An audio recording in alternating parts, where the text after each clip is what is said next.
Welcome to Vetri Community Partnership's Cooking Training Module. Today we will be talking about snacks while making our banana zucchini muffins. Our learning objectives for today are enjoying every bite, mindful eating, and nutrition density, in which we can satisfy our cravings while still eating nutritionally rich foods like these delicious muffins. Our culinary teaching points for today are measuring wet and dry ingredients, in which we will discuss the importance of using different types of measuring tools for each, using sharps outside of just a knife, such as grating or peeling. We will mash, mix, and whisk, as well as we will be baking using a hot oven. Before we begin, let's review our recipe ingredients and equipment needs. This is an important step before beginning any class so that participants know what to expect. To review our banana, zucchini, and oat muffins, first let's take a look at the ingredients.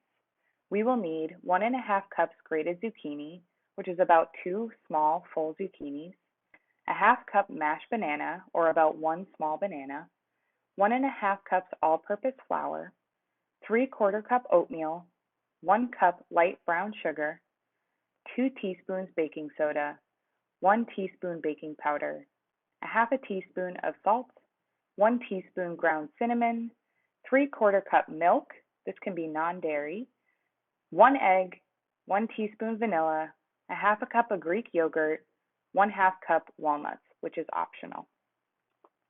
To review the instructions, first we will begin by preheating the oven to 350 degrees Fahrenheit. Next, we will grease a muffin tin with butter, vegetable oil, or cooking spray. We will mix all of the ingredients together and stir until combined. We will next spoon into a greased muffin tins and bake for 20 to 25 minutes until a toothpick is inserted into the center and comes out clean. We will remove the hot muffins from the oven and let cool for 5 minutes. Once slightly cooled, we will remove the muffins from the tin and serve. For our equipment, we will need small and large bowls for mixing and whisking, a potato masher or a fork, a grater, dry and liquid measuring cups, measuring spoons, 1 12-batch muffin tin, and an oven.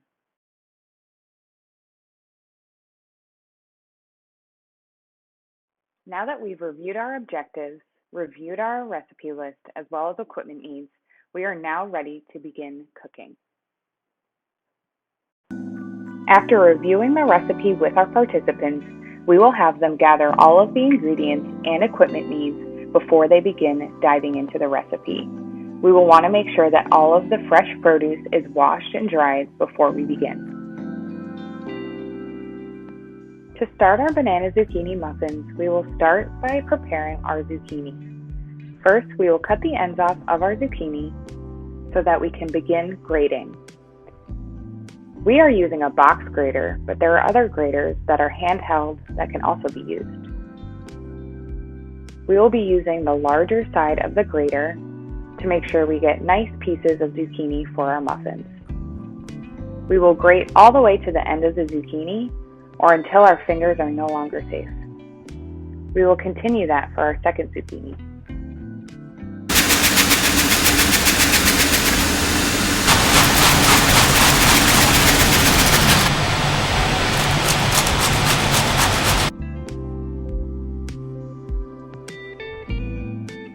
Now that our zucchini is grated, we will use a measuring cup to measure out 1½ cups of the grated zucchini. We will pack the measuring cup full and pour it into our mixing bowl. We will do this 3 times because we are using 1/2 cup measuring cup.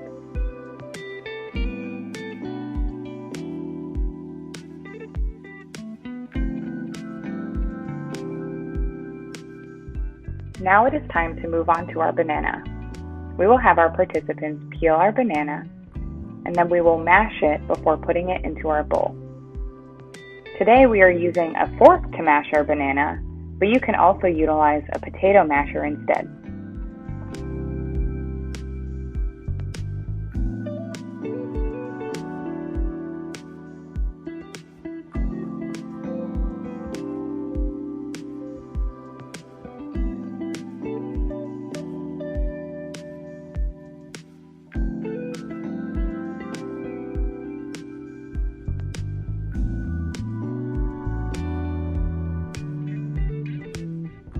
Once all of our banana is mashed, we will put it in the bowl with the grated zucchini and move on to our next step.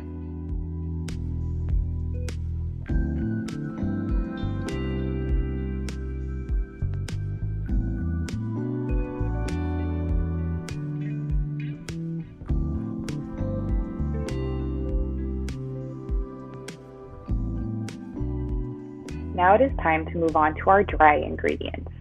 First, we will start with our flour and measure out 1.5 cups of all-purpose flour. For this, we are using a dry measuring cup. We are utilizing a dry measuring cup instead of a liquid measuring cup because it is more accurate in getting the volume that we need. Because a liquid measuring cup doesn't allow us to level off our flour, we could then result in either too much or too little of the ingredient that we need. Next, we will move on to our oats and measure out 3/4 cup oats.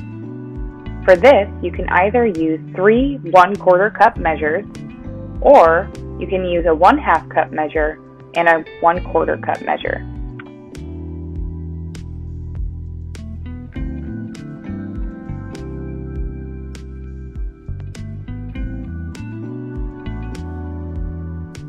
Next, we will move on to our brown sugar, in which we will measure out 1 cup packed of brown sugar. Brown sugar tends to be a bit sticky, but can also result in drying out if not stored properly. If this is the case and your brown sugar is too dry, you can try warming it by putting it in the microwave for about 30 seconds at a time until it's nice and soft. Now we can put aside our measuring cups and utilize our measuring spoons to measure out smaller ingredients. Right now we are measuring out baking soda, in which you will need 2 teaspoons. Next, we will need baking powder, in which we will measure 1 teaspoon.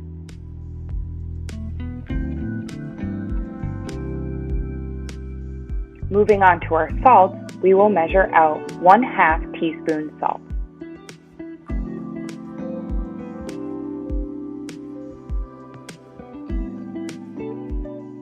And lastly, with our measuring spoons, we will measure out 1 teaspoon ground cinnamon. Using our liquid measuring cup, we will measure out 3/4 cup milk. As previously mentioned, we are using a liquid measuring cup instead of a dry measuring cup to ensure that the volume measured is correct. If we were to utilize a dry measuring cup to measure out milk, we would have a really difficult time measuring all the way to the brim of the dry measuring cup, which is why it's important to differentiate between the two.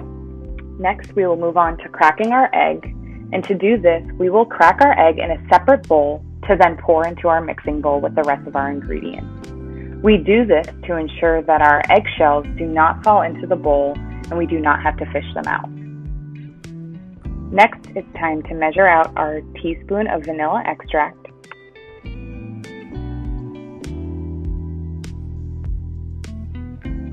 Next, we will measure out 1/2 cup of yogurt, or we can utilize a 4-ounce container of yogurt.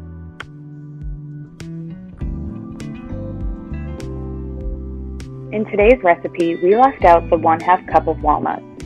You have the option of adding those in or leaving them out, depending on the preferences of your participants.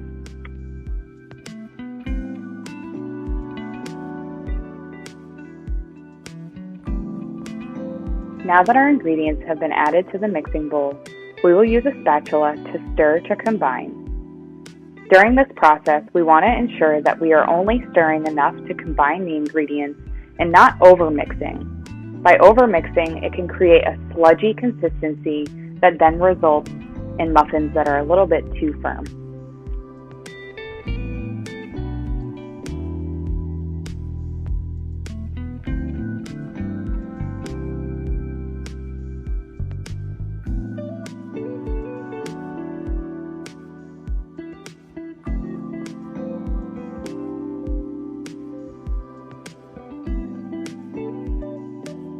Once our ingredients are combined in the mixing bowl, we will then spray some cooking oil, utilize some melted butter, or some regular oil to grease the pan. We want to ensure that we're greasing the pan so our muffins don't get stuck. Alternative to greasing the pan, you can also purchase muffin liners at the grocery store instead.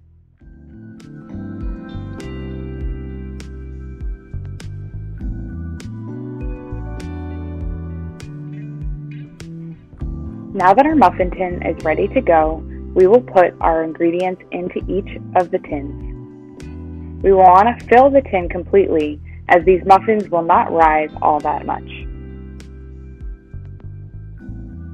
This can be a bit of a messy process, so instead you can have your participants leave the bowl on the table and measure out the ingredients by using a measuring cup. Then they can use that measuring cup to fill each of the tins.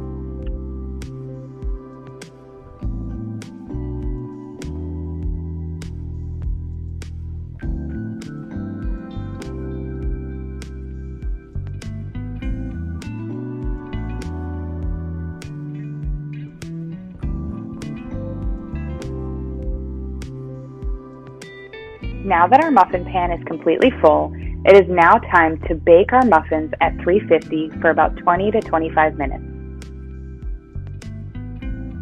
Once our muffins are complete, we will allow them to cool before serving. Once cooled, we want to encourage our participants to try the finished product. Enjoy!